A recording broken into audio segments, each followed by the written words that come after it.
দায়িত্ব শব্দখানার অনেক রকম অর্থ হয় ভবানী মা। তোমার বিচক্ষণতায় আশা করি তুমি সেটা বোঝো। আপনি উচিত কথাই বলছেন রঘুরাজ, কিছু মনে করো না মা, কিন্তু স্বামীর এরকম কুকীর্তির কথা শোনার পর তো উল্টে তার দিকেই তোমার আঙুল তোলা উচিত, মানে তাকেই প্রশ্ন করা উচিত, তাই নয় কি রঘুরাজ? যদি যুবরাজ আমায় অন্ধকারে রাখতেন তাহলে বিশ্বাস করুন ছোট হুজুর, আমি ঠিক তাই করতাম। কিন্তু তিনি তো তা একবারের জন্যও করেননি।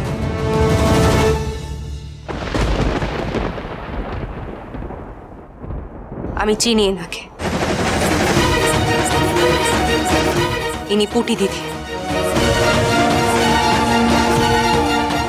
আপনারা সকলে জানতে চান তাই তো, যে পুটি দিদির সঙ্গে যুবরাজের কোথায় দেখা হয়েছিল?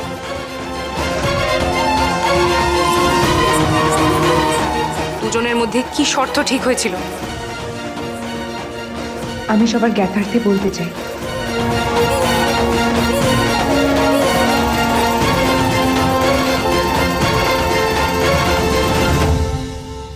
যুবরাজ আর পুটি দিদির বিবাহ ঠিক হয়েছিল।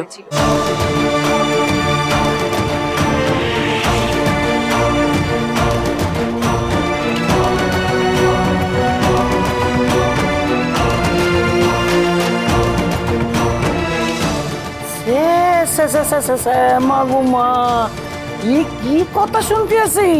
হ্যাঁ, তুমি চুপি চুপি ওই মাইয়ারে বিয়ার কথা দিছো? ও মাগো, এ কেমন রাজার চরিত্র? পুরো কথাখানা শুনে নিন পিসি ঠাকমা। এই কথাখানা চৌগ্রামের কথা, এ যুবরাজের পূর্ব জীবনের কথা। রাজা হওয়ার গুরু দায়িত্ব যে একদিন তাকে নিতে হবে, তিনি তখন সেটা জানতেন না। আর এই কথা যেই বয়সের কথা, তখন তখন যুবরাজ আর পুটি দিদি দুজনেই খুব ছোট। ঠিক ভুল এগুলো বিচার করার বোধ বুদ্ধি ক্ষমতা কোনোটাই ছিল না তাদের দুজনের কাছে।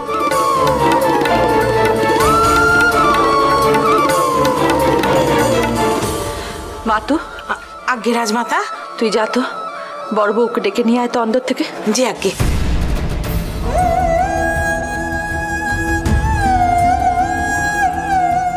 বাহ কান্ত দাদা, বাহ। তাহলে তোমার বউ কই দিল, সেই সিদ্ধান্ত ভুল ছিল। তবু তোমার মুখে একখানাও কথা নেই। ইচ্ছে হলেই তো তিনি গোপনে পুটি দিদিকে বিবাহ করতে পারতেন। তার উদ্দেশ্য সাধনের জন্য পুটি দিদিকে ব্যবহার করতে পারতেন। রাজরাজেশ্বরী রানী ভবানী, প্রতিদিন রাত 8:30টায় স্টার জলসায়।